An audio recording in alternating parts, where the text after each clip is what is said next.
செங்கோட்டையன் கோபிச்செட்டிப்பாளையத்துல கூட்டத்தை காட்டின உடனே இபிஎஸும் கூட்டத்தை காட்டணுன்றதுக்காக கோபிச்செட்டிப்பாளையத்துக்கு படையெடுத்துட்டாரு. ஆனா அதுல ஒருத்தர் இறந்து போயிட்டாரு. அரசியல்ல தான் பின்னாடி இத்தனை பேர் நிக்கிறாங்கன்னு கூட்டத்தை காட்டுறதுலாம் நல்ல விஷயம் தான். ஆனா தன்னை நம்பி வர்ற மக்களோட உயிருக்கு நம்ம தான் பாதுகாப்பு கொடுக்கணும். எனக்கு தெரிஞ்சு 2026 அரசியல் தான் பரபரப்பா இருக்கு. இதுக்கு முன்னாடி டிவிகேக்கு சப்போர்ட் பண்ணிட்டு இருந்த மன்சூர் அலிகான் என்னடானா திடீர்னு திமுகவுக்கு சப்போர்ட் பண்றாரு.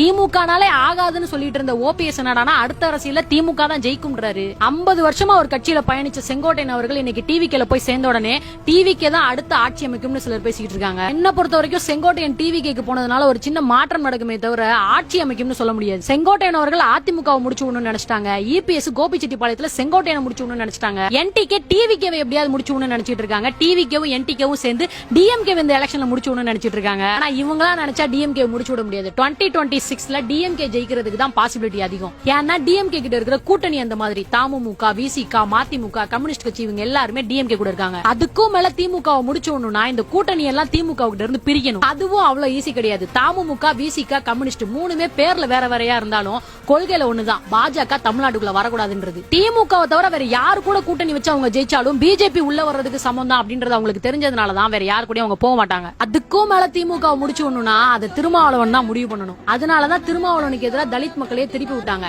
எனக்கு தெரிஞ்சு சென்னையில நடந்த தூய்மை பணியாளர்களோட போராட்டம் திமுக எதிர்ப்பு அரசியல் கிடையாது. அது திருமாவளவனுக்கு எதிராக நடந்தது. அந்த போராட்டம் மூலமா திருமாவளவன் கிட்ட இருந்து அவரோட மக்களை பிரிக்கணும், திமுகவோட ஓட்ட பறிக்கணும்ன்றதா இங்க பாதி அரசியல்வாதிகளோட நோக்கமாவே இருந்துச்சு. ஆனா திருமா அவர்கள் என்ன சொன்னார்னா 2026 தேர்தல்ல திமுக காரங்களை விட நாங்க அதிகமா திமுகவுக்காக வேலை செய்வோம்னு சொன்னாரு. திருமாவளவனா சாதாரணமா நினைக்கிறவங்களுக்கு தெரியாது இங்க நடக்கிற அரசியல்ல யார் ஜெயிக்கணும்ன்றத அவர் தான் முடிவு பண்ணணும். சோ இப்ப இருக்க நிலைமைக்கு திமுகவும் அதோட கூட்டணி கட்சிகளும் மக்கள் மத்தியில ரொம்பவே பலமா இருக்கு.